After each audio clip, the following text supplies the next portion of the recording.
You're listening to Orlando Credit Union's On the Money. I'm your host, Kaylee Green, and today I am joined by Orlando Credit Union's real estate lending manager, Keith Bertrand. Hi, Keith. Hello, Kaylee. Thanks for having me. Yeah, I'm glad you're back. I know that we've had you on previously, and today I think we're talking about something wildly important. We're talking about homeowners insurance and why it's essential in the state of Florida. And, right now we are mid hurricane season. So I think that is the big thing, especially, if maybe you're new to Florida, everyone's kind of concerned. A lot of people are now. Is a hurricane something I should be worried about, not only for my safety, but also for my property damage? Right. So I think it's important that we dive into that and talk a little bit about that. But before we get into that, you've obviously been on the podcast before, but for those who may be first-time listeners, just give us a little bit of your background working in real estate. Sure. Again, thanks for having me. I really appreciate it. Must have did a good job the first time and have it back for the second time. As far as my history in real estate, I started in 2009 with Wells Fargo as a lending officer, and I worked my way up to a lending manager through that time, managing the sales team. A little bit later, I moved back to Florida, and I joined Fairwinds. I worked my way up, and I started managing 35 lending officers there, and we built a $700 million empire over there. And then I've recently come over to Orlando Credit Union, and we're on the cusp of doing that now, hopefully. We've got some really good things coming down the pipeline, and I'm really excited for what we can offer people here in Orlando. Yeah, I think we have a lot to offer, and glad so many people are coming to us. And I think, not only do we have things for first-time home buyers, but also for seasoned home buyers. We kind of got to cover it all, Oh, yeah. I think that the amount of people moving to Florida and the people that are uneducated on a lot of things when it comes to Florida, specifically the hurricane season, things to do, tasks to complete before the season starts, as well as a checklist on certain things that I think we'll get into a little bit later. Yes, I think there's a lot to think about. And, I'm a Florida native, you're a Florida native, so we grew up with this stuff. But there are a lot of people who don't know what to do. So, as I said, we're like in that thick of hurricane season. I feel like we see all those named storms really start popping up in like the August time frame. Right. So explain why it's so important, especially during this time, to have homeowners insurance. Sure. I think as cut and dry as it can be is that if your house blows away, you can get it fixed. I think that's about as cut and dry as it gets. I mean, yeah. Right. But, there's obviously some other things about that. The benefit of homeowners insurance is, specifically for a hurricane, is your roof, right? And I know there's been some legislation. I don't know if we'll get into that or not. I can explain a little bit what that's about as well if you want. But homeowners insurance in the state of Florida is essential during hurricane season because a $25,000, $30,000 roof only costs you 1%. And some quick math, it's $2,500 or $3,000. So as opposed to having to liquidate maybe every savings that you've ever had to protect your family, or having to take a second lien out on your property to pay for something for not having insurance on the property, you just pay a little bit of a sum, things get replaced, and that also includes your siding, maybe a door, your windows, things of that nature. Anything in the dwelling is covered with insurance. And so having it is really important in case something really bad happens. Yeah, and I am just thinking back on last year's hurricane. I am located in Sarasota, so I wasn't too far away. Sure. I am very lucky that I had minimal damage to my house, but almost every house in my neighborhood lost roof tiles to some capacity, some more than others. But, you're driving through the neighborhood, everyone has a tarp on their roof. So it's moments like those that you have to stop and think, how am I going to prepare myself for the next time this happens? Because you never think it's going to happen to me, and then when it does, you don't want to be in a position where you have nothing to help you. 100%. I think the first thing I want to touch on about all this stuff is planning. And it's essential that if you purchase a home, that you have a home savings account. And that can be for anything. That can be for if your washer goes bad, the kids put a hole in the drywall or something along those lines. But then again, if you have to pay your insurance deductible, you have to be able to afford it. My guess would be if someone has a tarp on their roof, it's because they don't have $2,500. That would be my guess. And so if you're going to purchase a home, you're going to take that leap, you're going to make that investment, you have to continue to save. You have to, every paycheck, you have to figure out how much money can I put into this account and literally name it emergency savings or home savings account, so that when something like that happens, you're able to do it. There's some crazy statistic that like 75% of Americans can't even pay $500 bill if they got it, right? Wow. And so it needs to be a priority. Now, okay, of course, if you can't do it, you can't do it. But you have to save whatever you can just in case something were to happen like this. Absolutely. And I think we kind of touched on it earlier and kind of what you were saying. I mean, people don't think about it. And then something does happen and they don't have the funds to be able to, you know, help and fix that. So what kind of emergency situations does homeowners insurance cover? Sure. Now, the most important thing to understand when it comes to insurance is that it protects your dwelling. Okay. And that is the structure itself. If a fire were to happen, there was a flood, crazy winds, something along those lines, insurance protects the dwelling to be replaced as long as you pay your deductible. Now, it's just some simple math. Sometimes maybe you don't need to pay the whole deductible to be able to do that. If you don't know what your deductible is, I would definitely take a look at that in your insurance policy and make that savings account. When you get to that point, you're good, right? If your deductible is 1%, in theory, $30,000 to $40,000 is probably what something would cost to be fixed in a really bad situation. Put $3,000 to $5,000 in there, and then you're good to go in that situation. Okay, so is homeowners insurance required in the state of Florida? It is not required in the state of Florida. Okay. However, if you have a mortgage with a company, they will require it, because the money that you're borrowing would be ours technically, and we're protecting our investment. So there's something you'll sign in your disclosures that says, I will have homeowners insurance as long as I'm paying my mortgage to you. Now, once that's over, you can choose not to have homeowners insurance if you don't want to. Interesting. People do that. That might be, again, the reason why they have blue tarps on their house, because they decide, you know what, I don't want to pay this $3,000 a year to make sure that my home is protected, which I would always do. Don't not have insurance. I was going to say, important. What do you suggest? Yes, you have to have insurance. Now, if you're some sort of guru handyman, or you own your own construction company or something along those, or you have connections like that, okay, maybe you don't have to do it, but the headache of having to go through all that. Now, insurance companies aren't the greatest things to deal with that either, so it's not as though it's going to be no stress whatsoever, but knowing that you can just pick up the phone, say, hey, my roof just blew off, I know my deductible's $35, whatever, can you please come out here and fix it? They'll say, okay, we'll send an adjuster out there. The next 48 hours it's taken care of. Instead of you having to schlep up there, maybe fall off the roof, whatever happens to try to figure out what's going on, call somebody, call this guy, he doesn't show up, let them take care of it. For that minimal amount of money, peace of mind is totally worth it. I know. I think that I've talked about the younger generation. I am allowed to because I am part of it, but it's so common to just want to say, well, I want to take that money and spend it on something for me. Right. No. And then you come down to it. I mean, I have a handful of friends that were down in Fort Myers last year, and one of them did not have insurance, and they lost everything. I think so I know we're talking about insurance, but I just sort of want to piggyback onto something else. At Orlando Credit Union, the people that work there actually do care, right? And the reason I went from a large financial to a credit union is just because of you can tell the difference between the way you're trained at a large financial and how you're trained at a credit union. Right? We're here for the members. We're taking their money and lending it to other members. Right? We're not traded on the public stock market. We don't have investors per se. We have ownership.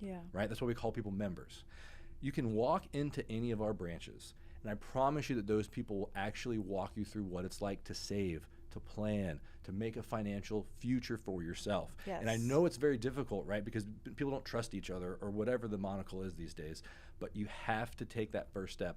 Just walk into the branch. If you aren't with Orlando Credit Union, you should join. But if you're not, just go to any financial institution that you're a part of and sit down with that person across. They literally live in the city that you live in. Right? That's why they're there, right? We live, work, and worship in the same area that you do. We're all on the same team in that aspect.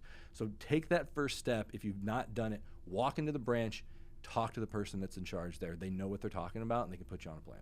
And I think it's just important that everybody within those branches wants you to be the leader of your financial future. I mean, that's really our big thing within the credit union, and I think it's so important to remember that as well. 100%. And, it is mildly selfish, right? And just to be upfront, because I'm a pretty blunt guy, but, if you're financially stable, you can then buy a car. You can get a credit card. You can get on that path to purchase a home, right? So not only are we helping benefit them to get what they want, but they're able to use our products at a discounted rate because we're just using other people's money to give it to them. Exactly. We just want people to help invest in themselves, and that's what we're there doing. That's our hashtag. Yeah, hashtag investing in you. There we go.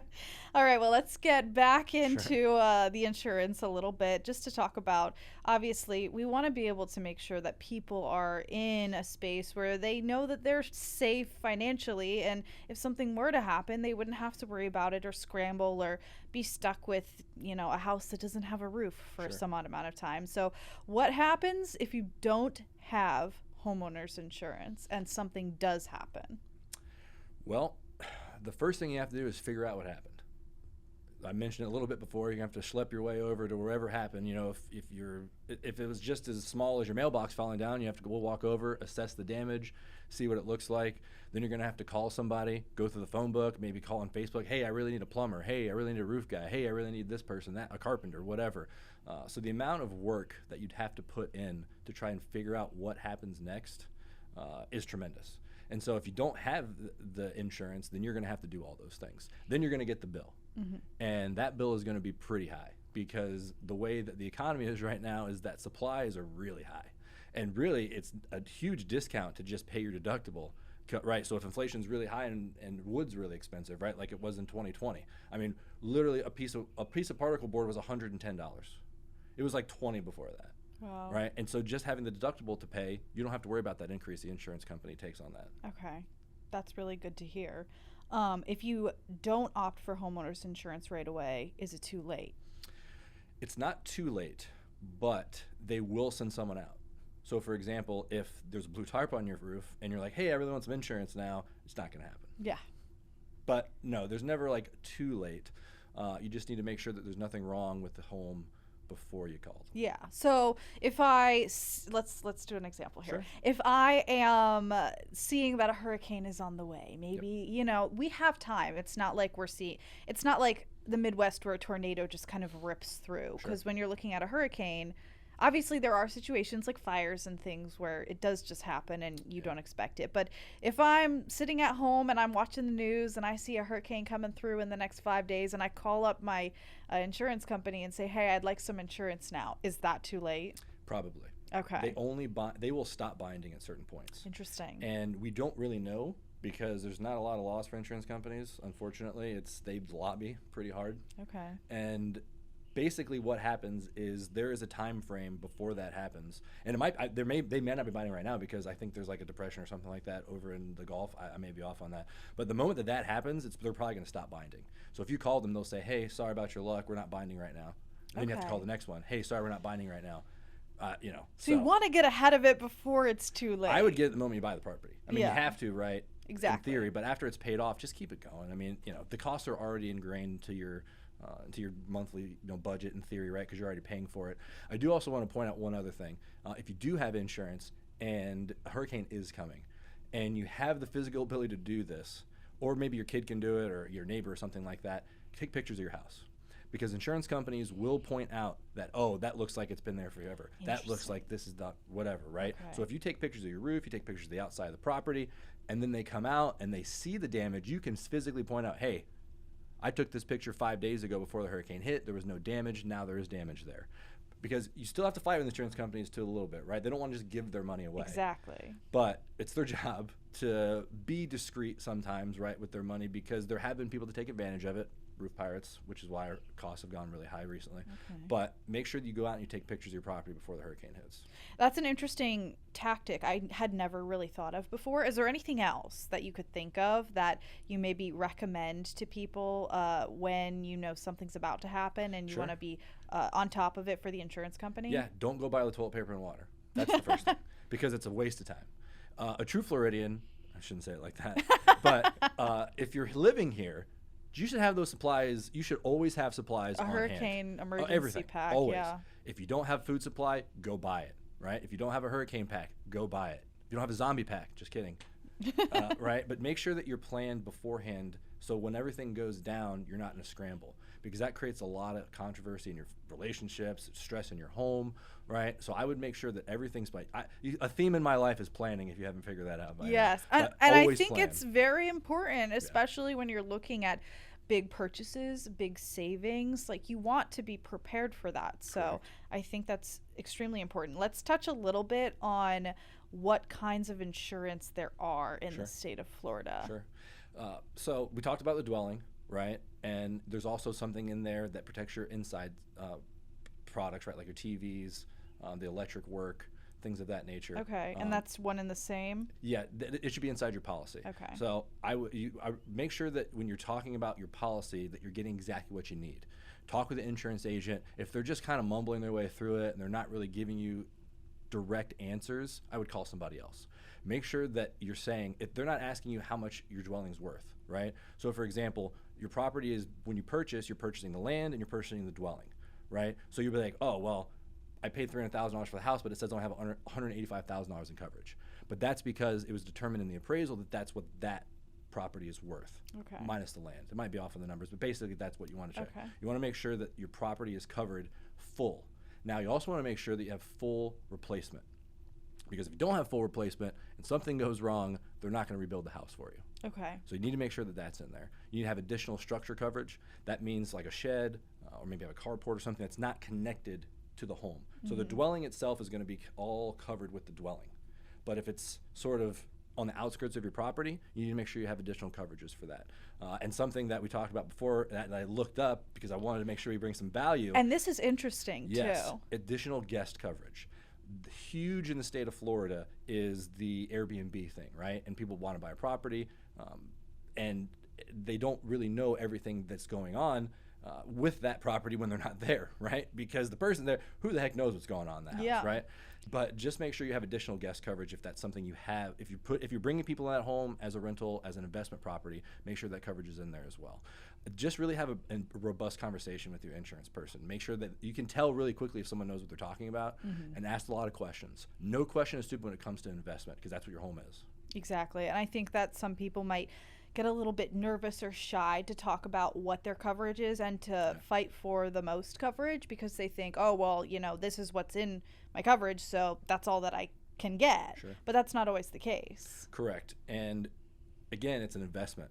If it costs you a little bit more to protect it, it's totally worth it, right? I mean, in theory, when you buy a home, you're there forever. Now, obviously, people move, every 7 years, technically, I think is the statistic here in Central Florida. But when you first buy it, you intend to live there forever. You need to make sure that you protect it. Exactly. Well, I think this is really important to keep in mind, of course, a continuing conversation. But thank you so much for talking a little bit about how we can, keep our homes safe and make sure that we have our insurance covered, especially during hurricane season. To learn more about Orlando Credit Union's many mortgage options, you can head to our website at orlandocreditunion.org, or you can make an appointment in one of our branches to find out more. Until next time, we're investing in you. Orlando Credit Union is not responsible for damages that result from the use of our product or service data contained herein.